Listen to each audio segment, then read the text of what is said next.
नमस्कार दोस्तों, आप सभी लोगों का बहुत बहुत स्वागत है आप सभी के अपने परिवार स्टूडेंट इलाइट में। प्यारे दोस्तों, जैसा कि आपको हम मैथ्स का मॉक टेस्ट करवा रहे हैं, 9 मॉक टेस्ट हमने आपको कंप्लीट करवा दिया है, जो कि प्लेलिस्ट में डाल भी दिया गया है। तो जो भी उन 9 मॉक टेस्ट का रिवीजन नहीं किए हैं तो जाकर के उन सारे मॉक टेस्ट का रिवीजन कर सकते हैं, है ना। सारा बेहतरीन क्वेश्चन का कलेक्शन है जो कि हर एक एग्जाम को ध्यान में रख करके तैयार किया जाता है, चाहे वह झारखंड से संबंधित कोई भी एग्जाम हो, बिहार से संबंधित कोई भी एग्जाम हो, है ना, अदरवाइज स्टेट का भी एग्जाम हो, हर एक के लिए वो फायदेमंद होगा। एसएससी जीडी एग्जाम देखिए अभी सामने में तुरंत है, तो इन सारे एग्जाम को ध्यान में रख करके हम मैथ का मॉक टेस्ट तैयार किया करते हैं। तो 9 हमने पहले से कंप्लीट करवा दिया है, आज 10वां मॉक टेस्ट लेकर हम आपके बीच आए हैं। और अभी तक जो भी मेरे प्यारे भाई बंधु चैनल पे नए हैं तो चैनल को सब्सक्राइब कर लीजिए, और जो पुराने वाले हैं वह वीडियो को लाइक कर दीजिएगा और शेयर कर दीजिए अपने दोस्त तक, है ना, ताकि उन लोग भी इसका मजा उठा पाए और बेहतर कंटेंट्स के साथ जो है अपने एग्जाम में बढ़िया कर पाए। चलिए आते हैं, आज 10वां मॉक टेस्ट का शुरुआत कर लीजिए। देखिए पहला प्रश्न क्या कहता है, सारा बेहतरीन प्रश्न का कलेक्शन, अब धीरे धीरे बढ़िया प्रश्न और लेके आएंगे, जैसे से देख लेंगे कि आपका रिक्वायरमेंट क्या है, आप कैसा लेवल का प्रश्न चाहते हैं, आप कमेंट करके जरूर बताइए, है ना। जिस लेवल का आप चाहिएगा उस लेवल का प्रश्न हम आपको परोस के देंगे, है ना। एकदम जितना बढ़िया से बढ़िया प्रश्न आपको चाहिए, डिफिकल्ट तो डिफिकल्ट, जैसा कहिए वैसा हम आपको ला करके देंगे, है ना। चलिए आते हैं प्रश्न संख्या पहला पर। कहता 3x स्क्वायर माइनस में 5x प्लस में 1 बराबर 0, तब x स्क्वायर प्लस में 1/9x स्क्वायर का मान पूछा गया मेरे भाई। देखिए बात समझिए, पहले हम यह सोचेंगे कि इस मान को निकालने के लिए हमको क्या चाहिए। अच्छा, x स्क्वायर के लिए x चाहिए नहीं, और 9x स्क्वायर के लिए क्या चाहिए मेरे भाई, हमको चाहिए 1/3x। यानी इस मान का प्राप्ति करने के लिए हमको इस मान का आवश्यकता है, किसका, x प्लस 1/3x का। जबकि मेरे पास यह इक्वेशन गिवन है 3x स्क्वायर माइनस में 5x प्लस में 1 बराबर 0। अब हम यह समझेंगे पहले कि इस इक्वेशन से इस मान का प्राप्ति हम कैसे कर ले। जब इस मान का प्राप्ति कर लेंगे तो वर्ग करके जो है वहां चले जाएंगे। हाँ, एक बात और, अगर प्लस रहेगा इसका तो भी आप इस मान पे चले जाइएगा, माइनस रहेगा तो भी आप इस मान पर चले जाइएगा, प्लस माइनस दोनों। क्योंकि आप देखिए, चाहे वह a प्लस बी का होल स्क्वायर हो, चाहे माइनस बी का होल स्क्वायर हो, इन दोनों परिस्थितियों में आपको ऐसा देखने के लिए मिलता होगा कि दोनों फॉर्मेट में a square plus B square ही हुआ करता है। चिन्ह परिवर्तन तो 2ab के साथ होता है, प्लस वाला केस में प्लस में 2ab और माइनस वाला केस में माइनस में 2ab, तो प्लस माइनस दोनों से काम चल जाएगा। लेकिन एक्चुअली इस इक्वेशन को पहले इसमें कन्वर्ट करना है। कैसे कन्वर्ट करें, देखिए हमको क्या करना होगा, हमको क्या करना है, 3x से डिवाइड करना है। पूछो 3x से डिवाइड क्यों कर रहे हैं, डिवाइड करके देखिए ना। अच्छा, 3x से दोनों तरफ डिवाइड कीजिए, इसमें 3x से कीजिएगा तो क्या बच जाएगा मेरे भाई, यहां बच जाएगा x। अच्छा, 1 में कीजिएगा तो ये हो जाएगा 1 बट्टा कितना हो जाएगा आपका 3x। अच्छा, जबकि 5x में 3x से डिवाइड करेंगे तो बच जाएगा 5/3, या माइनस उधर जाके प्लस हो जाएगा। यानी बच क्या गया आपके पास मेरे भाई, यह बच गया आपका 5/3। चलिए स्क्वायर कर लीजिए, तो स्क्वायर कीजिएगा तो हो जाएगा आपका x स्क्वायर प्लस में 1/9x स्क्वायर नहीं। अच्छा, 2ab इसका देखिए ना, 2ab कीजिएगा तो x और x तो कट जाएगा, तो 2 गुना 1 गुना 1/3, 2/3 बचा, जो उधर करके घटा लीजिए, है ना। चलिए उधर वाले का वर्ग करके घटा लीजिए, 5/3 का होल स्क्वायर और माइनस में 2 बटा कितना हो गया 3, नहीं, यही तो इसका मान निकल करके आया। इधर वर्ग कीजिएगा तो a प्लस बी का whole square, a square plus B square plus में 2ab, वही तो हम बताना चाह रहे हैं। 2ab में जो है x और 1/x कट जाएगा, तो 2 गुना 1 गुना 1/3, 2/3 बचा, जो उधर जाके माइनस में हो जाएगा। देखिए तो यह हो गया आपका 25 बट्टा कितना मेरे भाई 9, और माइनस में 2 बट्टा कितना हो गया आपका 3। चलिए कैलकुलेट कर लेते हैं, एलसीएम तो इसका 9 हो जाएगा, 25 में से 6 चला जाएगा, यानी कितना हो जाएगा 19/9। क्या मेरे भाई 19/9 आपका राइट आंसर हो जाएगा। देख लीजिए 19/9 ऑप्शन नंबर क्या हो जाएगा मेरे भाई, ए हो जाएगा, ए नंबर, है ना। तो पहले हमने समझा कि आखिरकार जिस व्यंजक का मान निकालना है उसके लिए हमको चाहिए क्या, तो चाहिए हमको क्या, x प्लस 1/3x, माइनस में भी रहता तो भी काम चल जाता। तो इसलिए हमने व्यंजक में सोचा जो इक्वेशन गिवन किया गया इसको हम इसमें कैसे कन्वर्ट करें, तो हमने 3x से भाग दे करके इस रूप में कन्वर्ट किया। स्क्वायर का मामला था, स्क्वायर करके व्यंजक का मान निकाल लिया गया।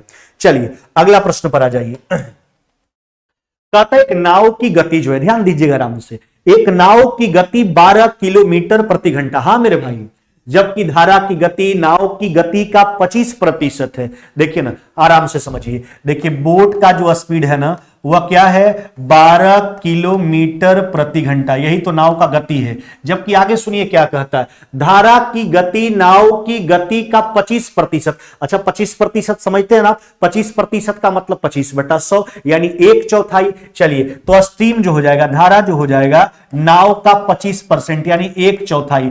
अतः धारा का स्पीड कितना मेरे भाई, यह हो गया 3 किलोमीटर प्रति घंटा। अब क्या कहता है सुनिए, कहता है कि 30 किलोमीटर अनुप्रवाह, अनुप्रवाह का मतलब होता है धारा के साथ, जबकि ऊर्ध्व प्रवाह यानी प्रतिकूल स्थिति में देखिए प्रतिप्रवाह बोला है, इसका मतलब होता है धारा के विपरीत। कहता है ना, देखिए 30 किलोमीटर अनुप्रवाह, 27 किलोमीटर ऊर्ध्वप्रवाह जाने में कितना समय लगेगा। चलिए 30 किलोमीटर अनुप्रवाह में चलिए यानी धारा के साथ चलिए। अरे मेरे भाई धारा के साथ जाएगा तो चाल जुटेगा, नाव का चाल प्लस में धारा का चाल, 12×3 कितना हो गया 15। जबकि 27 किलोमीटर का दूरी तय करना है धारा के विपरीत, वहां चाल घटेगा, नाव का चाल माइनस में धारा का चाल, 12 में से 3 गया कितना हो जाएगा 9। चलिए 9 से काट लीजिए 3 बार में, 15 से 2 बार में, यानी यह दोनों स्थिति का दूरी तय करने में, चाहे वह धारा के साथ 30 किलोमीटर हो चाहे धारा के विपरीत 27 किलोमीटर हो, टोटल जो समय लगने वाला 2 + 3 कई घंटा लग जाएगा मेरे भाई, तो 5 घंटा लग जाएगा। कितना लग जाएगा 5 घंटा।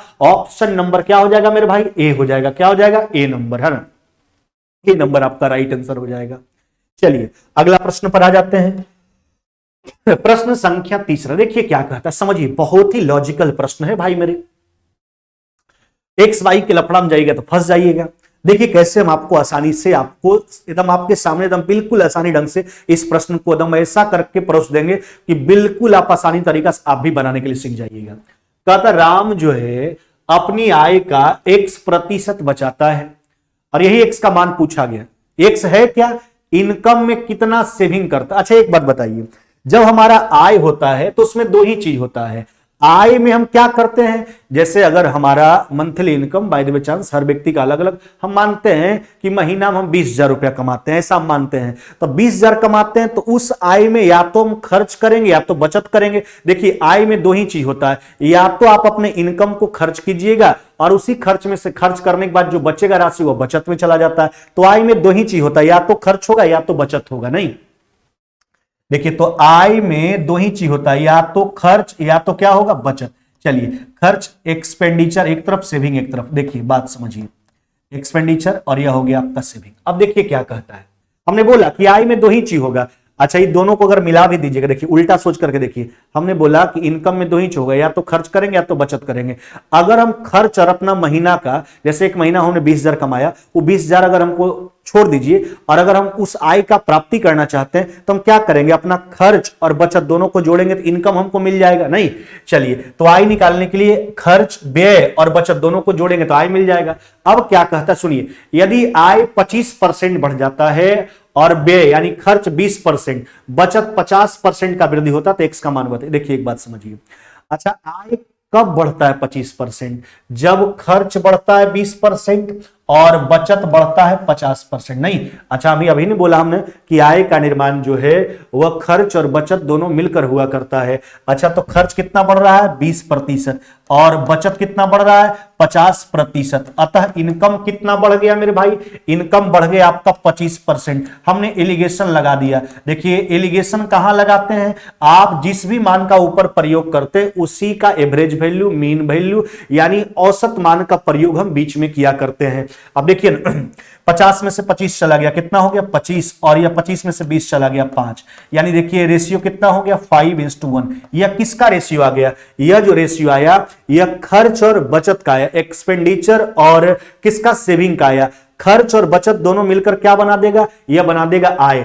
अच्छा एक्स क्या था, एक्स का मान पूछा गया, एक्स क्या था, देखिए एक्स क्या था, कहता एक्स जो है, राम जो अपनी आय का X% बचाता है, यानी एक्स जो है उसके इनकम का कितना प्रतिशत सेविंग है वही एक्स का मान है। तो हम यह निकाल लेंगे कि कितना प्रतिशत सेविंग करता है। देखिए आय हो गया 5, कितना 6, सेविंग कितना होता है 1 सेविंग होता है कितना में 6 ने, यानी एक जो है 6 का कितना प्रतिशत है, यानी 50 बटा कितना हो जाएगा आपका 3, यानी यह हो जाएगा आपका 16.2/3%। कितना हो जाएगा 16.2/3%। यही एक्स का मान है। समझ गए बात को, एकदम आसानी ढंग से हम प्रश्न को सोल्व करके आपको दिखा दिए। एकदम ऐसा प्रश्न है बिल्कुल, देखिए पहले होशियारी से समझा गया कि एक्चुअली अगर आय बढ़ रहा है और आय बढ़ कैसे रहा है, तो खर्च और बचत दोनों बढ़ने के बाद बढ़ रहा है। खर्च कितना बढ़ा 20%, बचत कितना बढ़ा 50%, अतः इनकम कितना बढ़ गया 25%। पहले हमने यह आपको सिखाया कि आय डिपेंड करता है किस पे। देखिए अगर खर्च बढ़ रहा है और बचत भी बढ़ जा रहा है, इसका मतलब इनकम बढ़वे करेगा, क्योंकि आय का निर्माण जो होता है खर्च बचत दोनों मिलकर हुआ करता है। अतः x का मान कितना हो जाएगा 16.2/3%। x क्या था, राम जो है अपनी मासिक आय का कितना प्रतिशत बचत करता, यही बोला गया था। राम जो अपनी आय का कितना बचत करता वही x था 16.2/3। चलिए कहता यदि 1 रुपया की 10 की दर से टॉफी बेचने पर विक्रेता को जो है, ध्यान दीजिएगा, है ना, 20% का लाभ होता है, तो उसने 1 रुपया में कितनी टॉफियां खरीदी थी। देखिए वस्तु का स्थिति है, अगर बाय द वे चांस हम ही दुकानदार हैं, अगर हम लाभ कमाना चाहते तो कम वस्तु बेचेंगे तब ने लाभ होगा। रुपया की स्थिति में उल्टा होता है, अगर लाभ कमाना होता है तो ज्यादा में बेचते हैं तब लाभ होता है, हानि पर बेचना चाहते हैं तो कम में बेच देंगे तो हानि हो जाएगा। लेकिन वस्तु की स्थिति में मेरे दोस्त, वस्तु की स्थिति में दुकानदार को लाभ तब होगा जब जितना खरीदता है उससे कम बेचेगा तब, है ना। अगर हानि पर बेचना ज्यादा बेच देगा तो हानि हो जाएगा। देखिए 1 रुपया में 10 बेचता है ना विक्रेता, तो उसको हो जाता है लाभ। अच्छा लाभ हो रहा है उसको, इसका मतलब खरीदा होगा 10 से ज्यादा, बेच रहा है कम, है ना। तो ज्यादा करने के लिए ज्यादा वाला ऊपर कम वाला नीचे, 20% लाभ का फ्रैक्शन 120/100। चलिए कैलकुलेट कर लीजिए, यानी विक्रेता जो है 1 रुपया में कितनी टॉफियां खरीदा था, तो 12 टॉफी खरीदा था। कितना मेरे भाई 12 टॉफी खरीदा था। ऑप्शन नंबर सी हो जाएगा। अगला प्रश्न पर आ जाइए। कहता है, देखिए समझिए सब लॉजिकल प्रश्न है और बहुत आसान तरीका से आपको सिखा देंगे, लगातार केवल बने रहिए आप लोग, है ना। कहता है 9 सेंटीमीटर त्रिज्या का लकड़ी का एक ठोस गोला है। अच्छा लकड़ी का गोला कैसा है, 9 सेंटीमीटर त्रिज्या का है, उससे एक ठोस शंकु को काट कर जो है निकाल लिया गया है, जिसका ऊंचाई 9 है, आधार का व्यास 18 सेंटीमीटर है। इसके बाद शेष बची लकड़ी का परसेंटाइल। वास्तविक बात है, देखिए बात समझिए, लकड़ी जो था वह पहले गोला के रूप में था, अब उससे एक शंकु काट के निकाल रहे हैं, तो जो लकड़ी बर्बाद भी हुआ होगा उसमें लकड़ी, तो वही कहता है बर्बाद के जगह पर कह दिया, यानी शंकु काटने के बाद जो लकड़ी बचा है उसी बचत का परसेंटाइल आपको बता रहा है। लकड़ी गोला के रूप में था। अच्छा गोला का आयतन क्या हो जाएगा 4/3 पाई r³ नहीं, चलिए अच्छा उसका गोला का रेडियस कितना था 9 सेंटीमीटर, तो 9 का क्यूब। यह देखिए लकड़ी गोला के रूप में था, यानी इतना आयतन था लकड़ी आपके पास। अच्छा अब इससे एक शंकु काटा गया, शंकु का आयतन देख लीजिए क्या होता है, कोण का वॉल्यूम 1/3 पाई r²। देखिए उसका डायमीटर जो था उसके आधार का वह 18 है, रेडियस हो जाएगा 9, तो पाई r²। ये ऊंचाई था शंकु का कितना 9, यही तो है, यानी गोला था, लकड़ी गोला के रूप में था, अब उससे एक शंकु काटा गया। देखिए हमने कितना का यूज किया, π/3 काट करके हटा लीजिए, 9 का क्यूब इधर 9 का क्यूब इधर, यानी 4 यूनिट लकड़ी में हमने यूज कितना का किया, मात्र 1 का यूज किया। तो बचत कितना का, कितना बच रहा है 3 बच रहा है, नहीं कितना में बच रहा है 4 में, तो 3 जो है 4 का कितना प्रतिशत है, 25 बार में कट जाएगा, यानी 25 3 कितना हो जाएगा 75%। यानी यह जो लकड़ी गोला के रूप में था, जब इससे एक शंकुआकार लकड़ी जो है काट करके निकाल दिया जाता है, तो उसके बाद जो लकड़ी बचा उसका प्रतिशत मान कितना है 75 नहीं 75% हो जाएगा। ऑप्शन नंबर सी मेरे भाई कितना हो जाएगा 75% हो जाएगा। आगे बढ़ जाइए। कहता है ध्यान दीजिएगा आराम से कि 5,000 रुपया की धनराशि पर 15% वार्षिक ब्याज की दर से 2 वर्षों के लिए चक्रवृद्धि ब्याज क्या होगा, यदि ब्याज की गणना जो है वह 8 माह के लिए किया जाता है, नहीं 8 मासिक है, यानी ब्याज का संयोजन हर 8 महीना में किया जाता है। अच्छा 2 वर्ष का मतलब कितना महीना हुआ 24, तो 8 महीना में ब्याज का संयोजन कीजिएगा, कितना बार ब्याज का संयोजन हो जाएगा 3 बार मेरे भाई। यह सब प्रश्न देखिए बहुत खतरनाक प्रश्न है, आप पीछे रेलवे के एग्जाम में भी आपको देखने को मिलता होगा, हर सेट में तिमाही 4 माही 5 माही ऐसे करके प्रश्न आ रहा था, यहां 8 माही है। पहले रेट काउंट करेंगे। अच्छा मेरे भाई 15% वार्षिक रेट है। अच्छा 8 माही जैसे 6 माही निकालने के लिए क्या करते हैं, रेट को 2 से डिवाइड करते हैं, 2 आता कहां से है तो 12/6 के माध्यम से, तो उसी प्रकार 8 माही निकालने के लिए 12/8 से डिवाइड करेंगे, किससे 12/8 से, नहीं 12/8 से डिवाइड करेंगे, और प्रतिशत का मतलब तो बट्टा में 100 होता ही है, यानी 100 कर दीजिए। चलिए यही तो है मेरे भाई।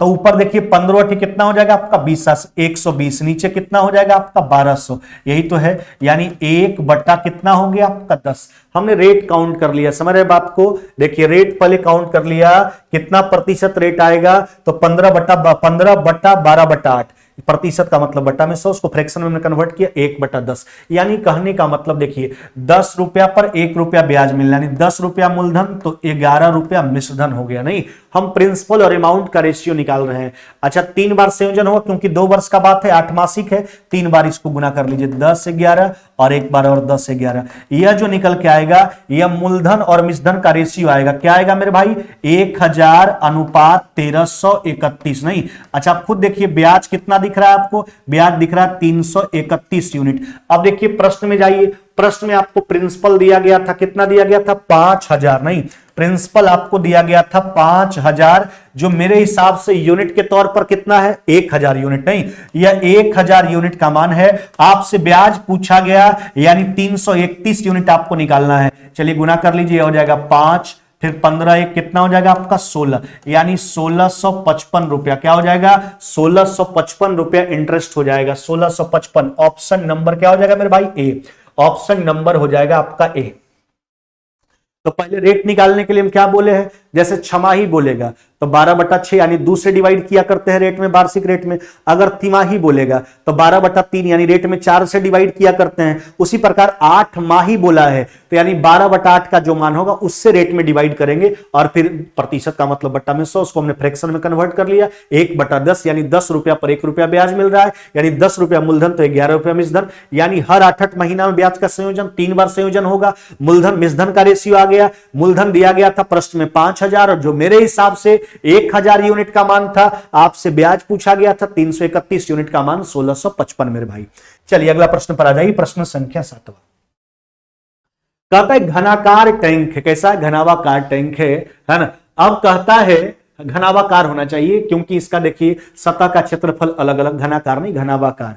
अब क्या कहता है, इसके सतह का क्षेत्रफल 3 वर्ग मीटर, 12 वर्ग मीटर, 16 वर्ग मीटर है ना। उस टैंक का क्षमता लीटर में पूछा जा रहा है। हम देखिए एक प्रश्न आपको बताए हैं कि अगर घनाभ में 3 प्रकार का ही फलक होता है। आप देखिएगा जैसे आप जिस भी कमरा में होंगे उसमें 3 प्रकार का फलक आपको दिखता होगा, जैसे फर्श वैसे छत, जैसे नीचे वैसे ऊपर, जैसे दायां वैसे बायां, जैसे आगे वैसे पीछे, 3 प्रकार का ही फलक होता है।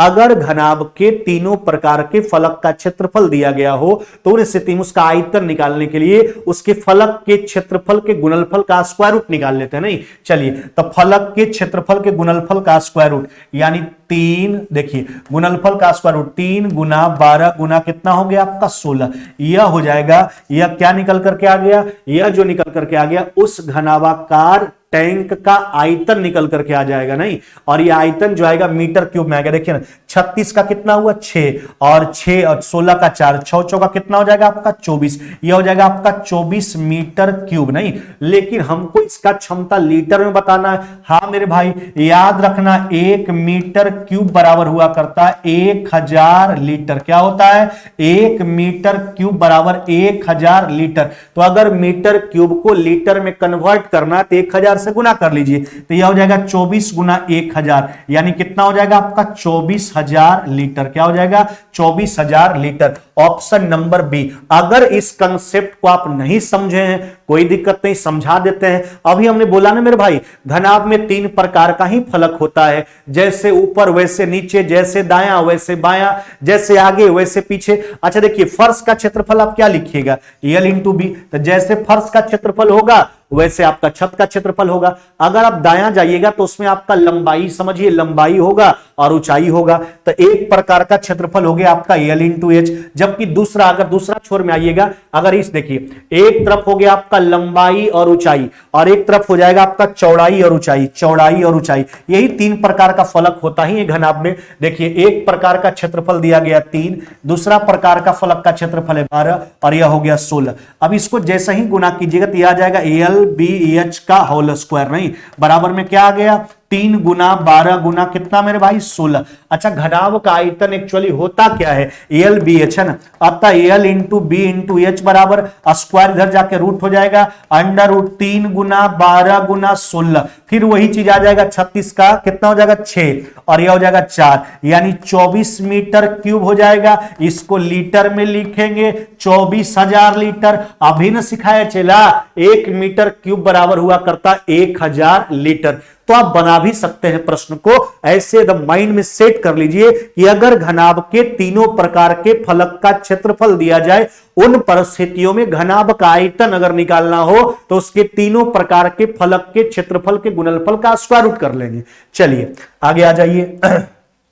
8 नंबर, आप लोग वीडियो को शेयर करने में कोई कंजूसी मत बरतिए। हम लोग भी एकदम बिल्कुल मेहनत के साथ जो है पूरा ताकत लगा देंगे, चाहे जितना भी हो सके हम लोग से बढ़िया बढ़िया क्वेश्चन। और अब तो देखिए रीजनिंग का भी हम लाने वाले हैं, मैथ्स का भी। आप लोग कमेंट करके बताइए किस टॉपिक पर वीडियो लाया जाए, उस टॉपिक को आपको क्लियर करवाएंगे। और टॉपिक ऐसा क्लियर करवा देंगे कि आज के बाद कभी आपको परेशानी होने वाला ही नहीं है। और मॉक टेस्ट तो कहना ही नहीं है, 10वां मॉक टेस्ट आपका चल रहा है, 9 मॉक टेस्ट हमने पहले से कंप्लीट करवा दिया है। तो इसलिए पुराने वाले जितने मेरे भाई बंधु हैं, भाई बहन जो भी दोस्त समझिए, है ना, वह लोग तो वीडियो को शेयर कीजिए और लाइक करते रहिए, है ना। और जो नए जुड़े हुए हैं वह चैनल को भी सब्सक्राइब कर लीजिए और साथ में बेल आइकन को भी दबा लीजिए, ताकि जितना भी हम लोग कंटेंट्स तैयार करें नोटिफिकेशन आपको चला जाए। किसी टैंक का 3/4 भाग पानी से भरा है। हाँ मेरे भाई, टैंक का कितना भाग भरा है, 3/4 भाग। जब उसमें से 30 लीटर पानी निकाल दिया जाता है तो टैंक खाली हो जाता है। अरे भैया 3/4 न भरल था, आप 30 लीटर निकाल रहे हैं, खाली हो रहा है। इसका बोलो टैंक का 3/4 जो है 30 लीटर के क्या है, बराबर है नहीं। चलिए, तो टैंक का 3/4 भाग 30 लीटर हुआ, तब पूरा निकालने के लिए उल्टा गुना कर लीजिए 4/3 से, 3 से 10 बार में, यानी टैंक का कैपेसिटी कितना लीटर का है, 40 लीटर का है। और यही आपसे पूछा जा रहा है, टैंकी की धारिता बताइए 40 लीटर। ऑप्शन नंबर क्या मेरे भाई, ऑप्शन नंबर हो जाएगा आपका डी नंबर मेरे भाई। अगला प्रश्न पर आ जाइए, प्रश्न संख्या 9 क्या कहता है, समझिए बात को। कहता एक विक्रेता राधा जो है एक वस्तु को एक निश्चित मूल्य पर जो है बेचकर 20% का लाभ अर्जित करती है, यानी वस्तु बेचती है 20% का लाभ उसको हुआ करता है। अगर वस्तु को 8 रुपए अधिक में बेचती तो लाभ हो जाता 30% का। अच्छा सोचिए ना, रुपया कितना बढ़ा 8, प्रतिशत डिफरेंस सोचिए, पहले 20% का लाभ होता था मेरे भाई, अब हो गया 30%, 10% बढ़ गया, यानी 8 जो है वह 10% के बराबर है। किसके 10% के, हम बार बार बोलते हैं लाभ हानि का तुलना हमेशा क्रयमूल से होता है, जबकि डिस्काउंट हमेशा मार्केट प्राइस पर दिया जाता है, अंकित कीमत पर दिया जाता है। देखिए अगर इसका 100% निकालिएगा तो एक वस्तु का क्रयमूल्य निकल करके आ गया, लेकिन क्या कहता है ऐसी 16 वस्तु का वास्तविक कीमत क्या होगा, तो 16 को का क्रयमूल्य निकालना है मेरे भाई, तो 16 से गुना कर लीजिए। चलिए 16 28 से, यानी 1200 कितना मेरे भाई, 1280 रुपया हो जाएगा 16 को का। ऑप्शन नंबर क्या मेरे भाई, सी हो जाएगा, सी नंबर। चलिए 10 नंबर प्रश्न, कहता है लंब वृत्तीय बेलन की त्रिज्या में 20% की वृद्धि और ऊंचाई में 30% का कमी कर दिया जाए तो आयतन में कितने प्रतिशत का वृद्धि या कमी होगा। अरे भैया पहले बेलन का जहां तक सवाल है, सिलेंडर का, बेलन को अंग्रेजी में सिलेंडर कहा जाता है, उसका आयतन एक्चुअली होता क्या है, उसका आयतन होता है पाई आर स्क्वायर एच। तो दोनों स्थिति में तो बेलन ही रहने वाला, पाई तो कांस्टेंट है, उसको गोली मारिए। चलिए रेडियस को 100 मान लेते हैं, ऊंचाई को 100। चलिए ध्यान दीजिएगा, तो पहले वाला आयतन क्या हो जाएगा, r square h, pi constant है दोनों तरफ। अब देखिए क्या कहता है, हमने रेडियस को भी 100 मान लिया, ऊंचाई को भी 100 मान लिया। अब क्या कहता है, त्रिज्या 20% बढ़ाइए। अब त्रिज्या हो गया 120 गुना 120 ना। अच्छा ऊंचाई में क्या परिवर्तन है, 30% का कमी, ऊंचाई 100 ने माना था, यह हो गया आपका कितना 70। 1 शून्य 2 शून्य 3 शून्य काट कर हटा दीजिए, यानी 1000 अनुपात। देखो मेरे भाई 144 गुना कितना 7 नहीं, 7 चौक 28 नहीं, 98 और 2 कितना हो जाएगा आपका 100। देखिए पहले आयतन हुआ करता था 100, इस परिवर्तन के बाद यानी रेडियस 20% बढ़ाने जबकि ऊंचाई में 20% कमी, 30% कमी करने के बाद आयतन हो गया आपका 1000 कितना मेरे भाई 8, यानी वृद्धि कितना का है 8 का। कहां से मेरे भाई 1000 से, यानी 8 जो है 1000 का कितना प्रतिशत है, काट करके हटा लीजिए, यानी 0.8 0.8% का क्या हो गया, वृद्धि हो गया। 0.8% का मेरे भाई क्या हो गया, वृद्धि हो गया है। ऐसा ऑप्शन ढूंढेंगे 0.8, सब तो वृद्धि वाला ही ऑप्शन है।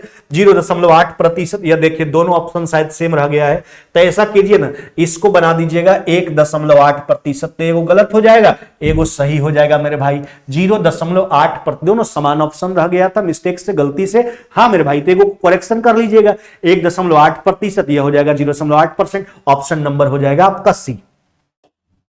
चलिए 11 नंबर आ जाइए। और आप लोग को एक और सूचना देना चाहते हैं कि हम लोग का जो फेसबुक पेज है वह यही स्टूडेंट इलाइट के नाम से ही चलता है, ध्यान दीजिएगा मेरे भाई, स्टूडेंट इलाइट के नाम से ही, स्टूडेंट इलाइट, इसी नाम से फेसबुक भी है, यही नाम से आपका फेसबुक भी है ना, यही नाम से आपका फेसबुक है, जबकि यही नाम से आपका टेलीग्राम चैनल भी है, यही नाम से आपका टेलीग्राम चैनल भी है, जहां सारा पीडीएफ हम आप लोग को सेंड किया करते हैं, है ना। तो फेसबुक पेज पर भी आप लोग हम लोग को फॉलो कर लीजिए, और जबकि टेलीग्राम चैनल पे सारा पीडीएफ शेयर किया जाता है, तो टेलीग्राम चैनल डाउनलोड कर करके स्टूडेंट इलाइट में आप ज्वाइन हो जाइए, है ना। तो वहां सारा पीडीएफ, जितना भी क्लास चलता है आपका ऑनलाइन, है ना, सारा का नोट्स जो है वहां आपको पीडीएफ शेयर किया जाता है, ताकि आपको और ज्यादा सहूलियत हो। अभी तो हम लोग व्यवस्था में लगे हुए हैं, जल्द हम लोग का एप्लीकेशन भी लॉन्च हो जाएगा, जहां बहुत ही मिनिमम फी में आपको बढ़िया बढ़िया सिलेबस यानी कोर्स, बढ़िया बढ़िया कोर्स जो आपका रिक्वायरमेंट होगा, टेस्ट सीरीज होगा, एकदम नॉर्मल फी में, जितना हम लोग का खर्च मेंटेन हो जाए, सारा व्यवस्था सुचारू रूप से चले, है ना, वहां आपको हम लोग एप्लीकेशन पर लाने वाले बहुत जल्द, इसी माह के अंत में आपका जल्द हम घोषणा कर देंगे। लेकिन उसके पहले जो सूचना आपको दिया जा रहा है कि फेसबुक पेज पर आप लोग फॉलो कर लीजिए स्टूडेंट इलाइट को, और टेलीग्राम चैनल यही नाम से है, वहां जाकर के इसको ज्वाइन कर लीजिए, जहां सारा पीडीएफ आपको मिलेगा। और अगर ज्यादा परेशानी होता है खोजने में, तो हर वीडियो के डिस्क्रिप्शन में चैनल का नाम, फेसबुक का लिंक दोनों दिया गया है, टेलीग्राम चैनल का भी लिंक दिया गया है, और फेसबुक का भी, फेसबुक आपका पेज का भी लिंक दिया गया है। तो वहां से जाकर के खोल करके आप टेलीग्राम चैनल को ज्वाइन कर लीजिए, फेसबुक को आप फॉलो कर लीजिए। चलिए अब आते हैं अपना मुद्दा पर, मैथ की दुनिया। कहा था त्रिभुज पी क्यू आर में वो जो है अंतः केंद्र, पहले बात अंतः केंद्र का हो जाए। हाँ मेरे भाई, सब बात पे हम चर्चा कर देते हैं।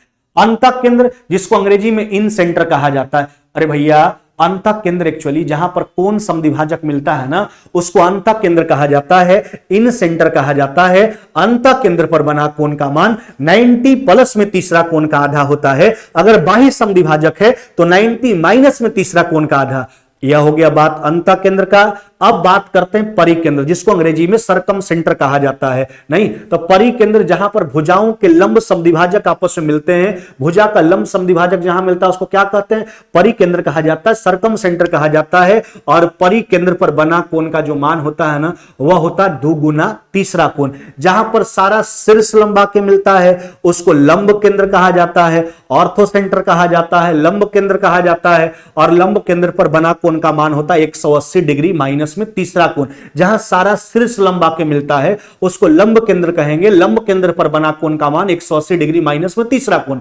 जहां भुजा का, सारा त्रिभुज का, जहां सारा तीनों माध्यिका के मिलता है, त्रिभुज का जहां सारा मीडियन आकर मिलता है, माध्यिका को ही अंग्रेजी में मीडियन कहा जाता है ना, जहां माध्यिका के मिलता है उसको केंद्रक कहा जाता है, गुरुत्व केंद्र भी कहा जाता है, मध्य केंद्र भी कहा जाता है, अंग्रेजी में उसको सेंट्रॉइड कहा जाता है। वहां पर वैसा कोई कोण बनता नहीं जो हम आपको बता दें। चलिए बात मुद्दा का हो, त्रिभुज पी क्यू आर का बात किया गया है, वो उसका अंतः केंद्र है। त्रिभुज किसका बात किया गया, पी क्यू आर का। यह देखिए ओ इसका अंतः केंद्र है, पी क्यू आर का चर्चा है, किसका है, पी क्यू आर का मेरे भाई। ओ इसका क्या है, अंतः केंद्र है। चलिए ध्यान दीजिएगा मेरे भाई, ओ जो है यह क्या है, अंतः केंद्र है। और यही अंतः केंद्र पर बना कोण का मान आपसे पूछा जा रहा है। आर आपका कितना डिग्री है मेरे भाई, यह हो गया आपका 42 डिग्री। इस कोण का मान आपसे पूछा जा रहा है। अभी हमने बताया ना भाई कि अंतः केंद्र पर बना कोण का जो मान होता है वह क्या होता है, 90 डिग्री प्लस में तीसरा कोण का आधा। तीसरा कोण कौन है यहाँ पर, 42। 42 का आधा कर लीजिए, 21 जोड़ लीजिए, यानी आपका रिजल्ट हो जाएगा 111 डिग्री। कितना मेरे भाई,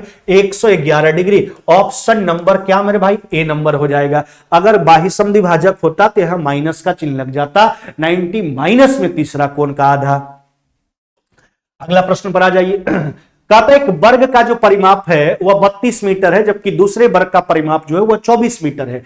अच्छा मेरे भाई, वर्ग का परिमाप कितना है, 32, और दूसरा वर्ग का परिमाप कितना है 24। अब क्या कहता है यह सुन लीजिए, कहता उस वर्ग का विकर्ण का लंबाई बताइए जिसका क्षेत्रफल इन दोनों वर्गों के क्षेत्रफलों के योग के बराबर है। अच्छा एक बार बताइए, इसका क्षेत्रफल निकालने के लिए क्या करेंगे, परिमाप है, परिमाप 4 गुने भुजा होता है, 4 से डिवाइड कर लीजिए, पहला वर्ग का प्रत्येक भुजा आ गया, उसका क्षेत्रफल निकालने के लिए उसका वर्ग कर लीजिए, दूसरा वर्ग का प्रत्येक भुजा निकालने के लिए 4 से डिवाइड कर लेंगे, फिर वर्ग कर लेंगे, भुजा स्क्वायर, दूसरा वर्ग का क्षेत्रफल हो गया। एक ऐसा वर्ग है जिसका क्षेत्रफल इन दोनों वर्गों के क्षेत्रफलों के योग के बराबर है, यानी नया जो वर्ग है ना उसका एरिया इन दोनों वर्गों के क्षेत्रफलों के योग के बराबर है। तो ये नया वाला वर्ग का क्षेत्रफल था, वर्ग का क्षेत्रफल भुजा स्क्वायर होता है, उसका स्क्वायर रूट कर लीजिए तो नया वाला वर्ग का प्रत्येक भुजा आ जाएगा, उसका विकर्ण चाहिए, विकर्ण होता है √2 गुने भुजा वर्ग का, √2 से गुना कर लीजिए। चलिए 4 से काट लीजिए 6 बार में, 4 से 8 बार में, यानी 8 6 10, 64 36 100 का 10 हो गया, 10 गुना √2 कितना हो जाएगा आपका चला, यह हो जाएगा मेरे भाई 10 √2 मीटर। कितना, 10 √2 मीटर मेरे भाई, है ना। ऑप्शन नंबर हो जाएगा आपका डी। क्या हो जाएगा मेरे भाई, ऑप्शन नंबर हो जाएगा आपका डी। एक ऐसा वर्ग था जिसका क्षेत्रफल इन दोनों वर्गों के क्षेत्रफलों के योग के बराबर था, तो दोनों वर्ग का क्षेत्रफल का योग निकाले, वह तीसरा वर्ग का क्षेत्रफल था। क्षेत्रफल भुजा स्क्वायर होता है, अतः भुजा का मान निकालने के लिए हमने उसका स्क्वायर रूट कर लिया, विकर्ण का लंबाई √2 गुने भुजा 10 √2, आपका राइट आंसर होगा ऑप्शन नंबर डी। चलिए प्रश्न संख्या 13 क्या कहता सुनिए, कहता 80 किलोमीटर प्रति घंटा की गति से चल रही 287 मीटर लंबी एक ट्रेन 37 किलोमीटर प्रति घंटा की गति से विपरीत दिशा से आ रही दूसरी ट्रेन को 18 सेकंड में पार कर जाता है, तो दूसरा ट्रेन का लंबाई पूछा गया। अरे भैया रेलगाड़ी एक दूसरे को पार करता है, उन परिस्थिति में दूरी क्या होता है, दोनों के लंबाई का योग होता है। दूरी निकालिए, अपोजिट डायरेक्शन है, 80 और 37 कितना हो गया मेरे भाई, 80 और 37 हो गया आपका 100 कितना मेरे भाई 17। चलिए इसको मीटर प्रति सेकंड में एक्सचेंज कर लीजिए। अच्छा एक दूसरे को पार कितना देरी में करता है, 18 सेकंड में। यह जो दूरी आया यह दोनों ट्रेन का लंबाई है मेरे भाई। चलिए देखिए एक मच्छर पागल बना दिया है उस वक्त से भाई, यहां जो लंबाई आया यह दोनों ट्रेन का लंबाई है, इसमें एक का लंबाई घटा लीजिए, और एक का लंबाई कितना मीटर था एक रेलगाड़ी का, 287 मेरे भाई। नहीं चलिए कैलकुलेट कर लेते हैं, इसको हटाइए, यह 585 हो गया। नहीं अच्छा तो यह हो जाएगा आपका 585 और माइनस में 200 कितना हो जाएगा आपका 87, 285 घटा लीजिए, बच जाएगा आपका 300, 300 में 2 घटा लीजिए, यानी 298 मीटर। कितना मेरे भाई 298 मीटर। यही दूसरा रेलगाड़ी का लंबाई है, ऑप्शन नंबर हो जाएगा आपका सी। यही दूसरा रेलगाड़ी का आपका लंबाई हो जाएगा, सी नंबर मेरे भाई।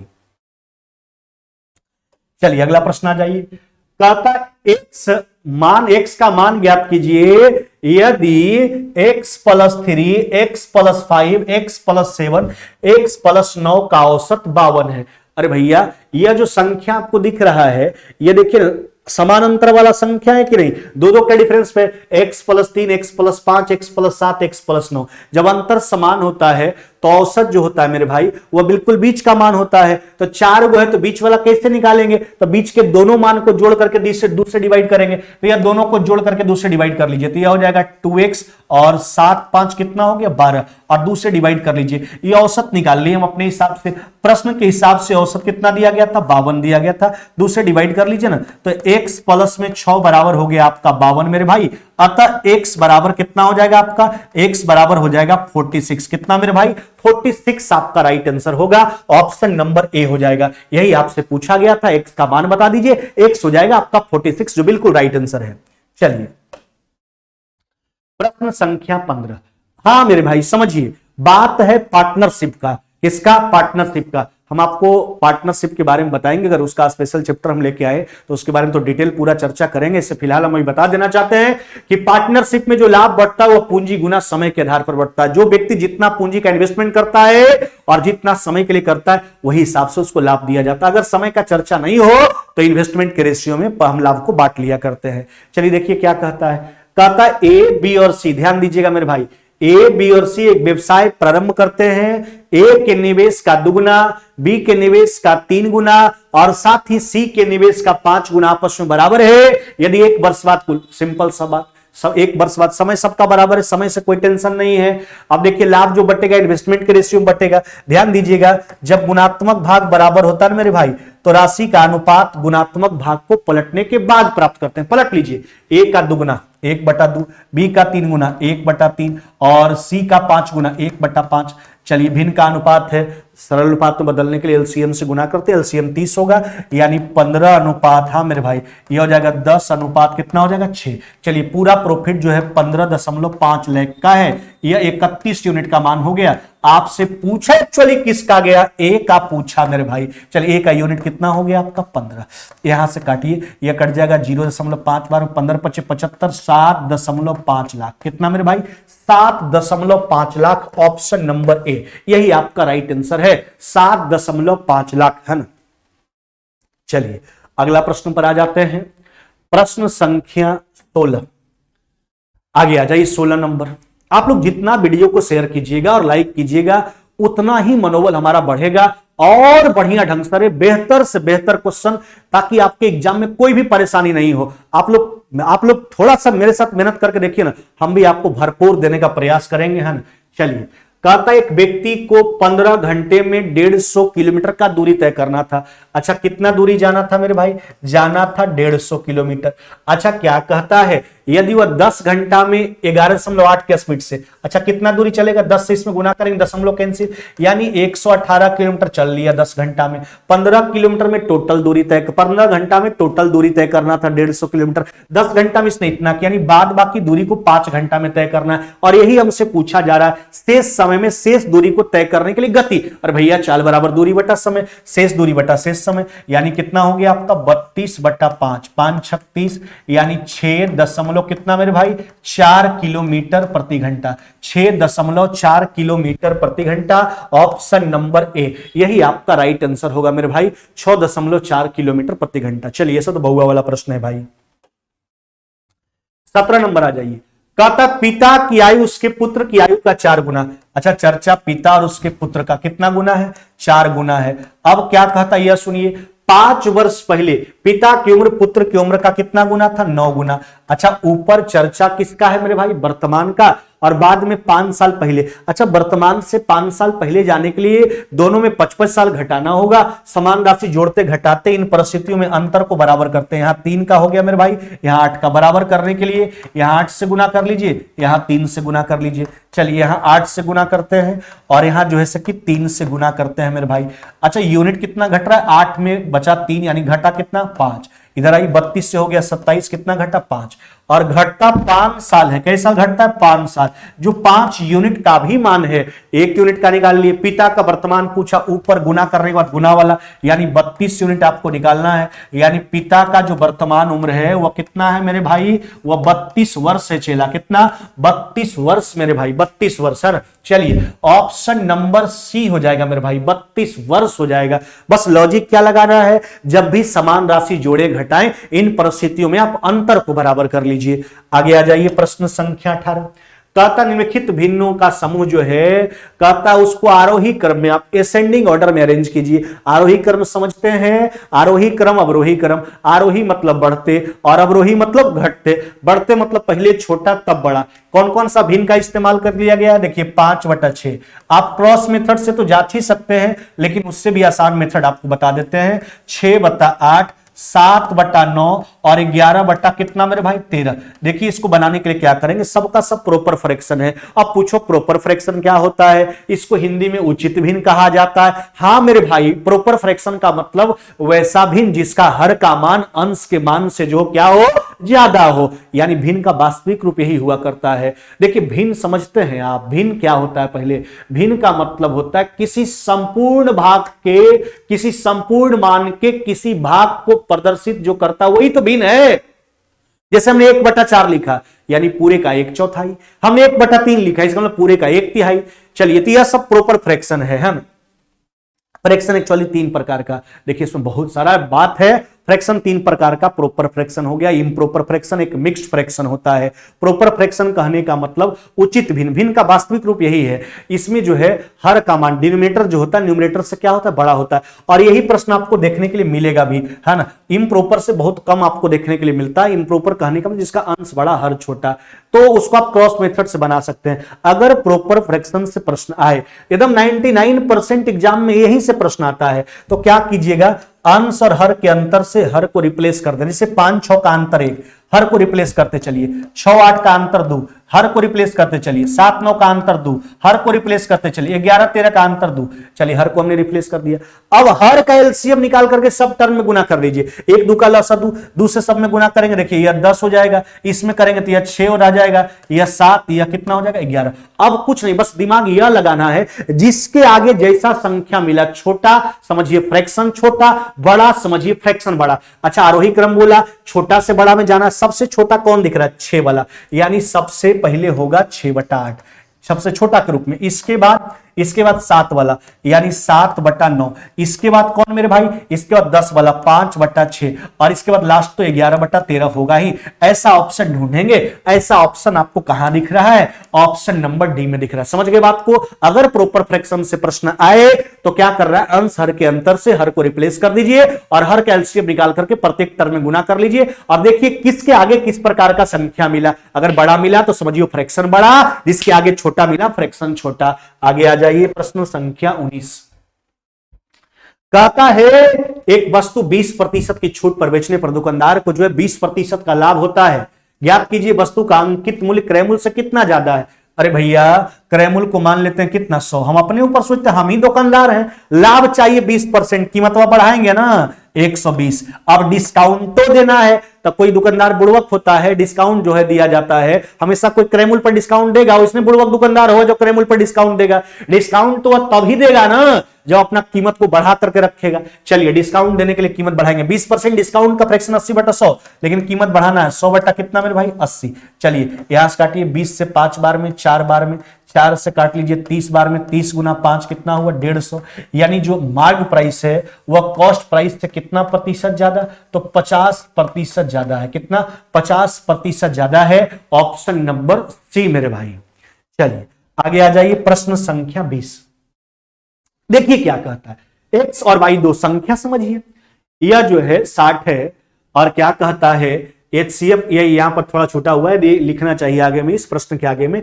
यदि एक्स और वाई दो संख्याएं हैं जिसका योग, यदि एक्स और वाई दो संख्याएं हैं जिसका योग 60 है, वो HCF जो है 12 है, LCM 72 है। यही दोनों एक्स और वाई का 1/x + 1/y। देखिए सिंपल सा प्रश्न है और कई बार एग्जाम में पूछा गया प्रश्न, कितना आसान प्रश्न है समझ लीजिए। अच्छा इसका जोड़ोगे भाई तो इसका LCM तो XY हो गया, ऊपर हो जाएगा y प्लस में कितना मेरे भाई x। अच्छा x + y कहिए चाहे y + x कहिए, कितना हो गया आपका 60, जबकि नीचे दोनों संख्या को गुणनफल है। आप जानते होंगे, देखिए अगर आप जनरल का तैयारी कर रहे हैं तो लसा मसा का प्रश्न तो आपको मिला ही होगा। क्या मेरे भाई, दो संख्या का जो गुणनफल होता है ना, उसके लसा और मौसा के गुणनफल के बराबर हुआ करता है। चलिए गुणनफल तो नहीं मालूम है लेकिन लसा मौसा मालूम है, गुना कर लीजिए। यही दो संख्या का गुणनफल होगा 12 से 5 बार में, यानी आपका रिजल्ट 5 बटा कितना मेरे भाई 72। कितना 5/72, 5/72 मेरे भाई, ऑप्शन नंबर सी हो जाएगा। चलिए आज का सेशन पूरा का पूरा हमने कंप्लीट करवा दिया एकदम बिल्कुल जोशो जुनून के साथ। और आपका काम है बस वीडियो को शेयर कर देना और लाइक कीजिए और कमेंट करके बताइए कैसा लगा वीडियो, और कमेंट करके किस किस टॉपिक पर आपको वीडियो चाहिए वो हम लोग तक बात पहुंचाइए, ताकि हम आपकी मांग को पूरा कर सकें। जितना हो सके मेहनत करके देने का जरूर आपको प्रयास करेंगे। अगर हमसे आपको सहूलियत हो जाए, अगर आपके एग्जाम में अगर हम लोगों के द्वारा जितना हो सकेगा, अगर हो सके तो हम उसको जरूर 100% पूरा करने का प्रयास करेंगे हद तक। चलिए आज के लिए फिलहाल इतना ही, फिर मुलाकात होगी नेक्स्ट वीडियो में, तब तक लेते हैं विदा। जय हिंद जय भारत।